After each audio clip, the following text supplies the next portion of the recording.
So we've been talking about intentionality for the last few weeks and the idea of intentionally creating your life, of designing what you want your life to look like, and then intentionally creating that.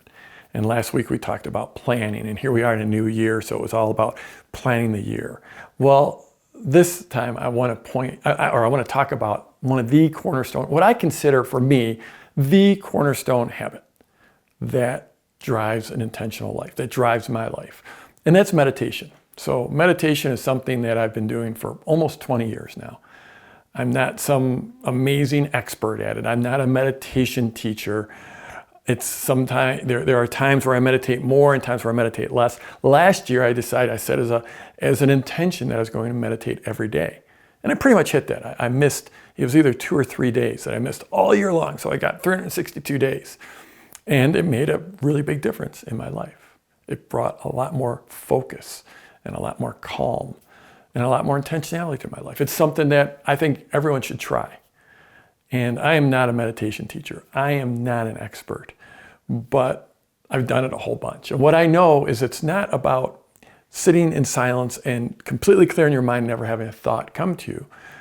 The real practice, I love that word practice. The real practice is that you're in meditation and then thoughts do come to you. They come to everyone. No one can shut down their brain.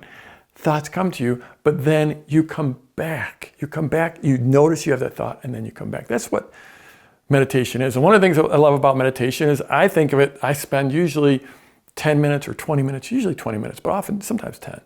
That those 10 or 20 minutes, if I invest those each morning, they pay back an hour or 2 hours of productivity during the day because I can just be more focused.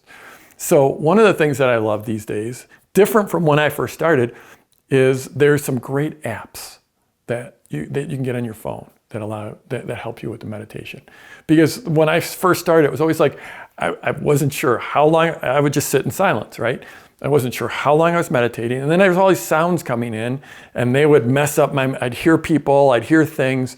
And so when I put in some earbuds and an app, that helped out because it would time how long my meditation was. And it would also, usually with most apps, it would help drown out some of the sounds. So it was fantastic. I started off with this one app called Relax Melodies.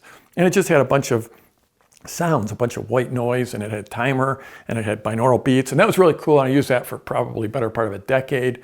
Then I moved on to Headspace. Headspace, lots of people using Headspace, super cool app. And then just for the last month or 2 months, I've been using an app called Waking Up, which I'm a big fan of. Like I said, I think about 40 days into it. Big fan of Waking Up. So you might want to try out one of those apps. This, I think, is a cornerstone habit because what you're doing is you're training your mind to be intentional. So if we're talking about intentionality, I think having intentional thoughts is probably the key that creates that allows you to create every other intentional thing in your life. And that, to me, is what meditation does.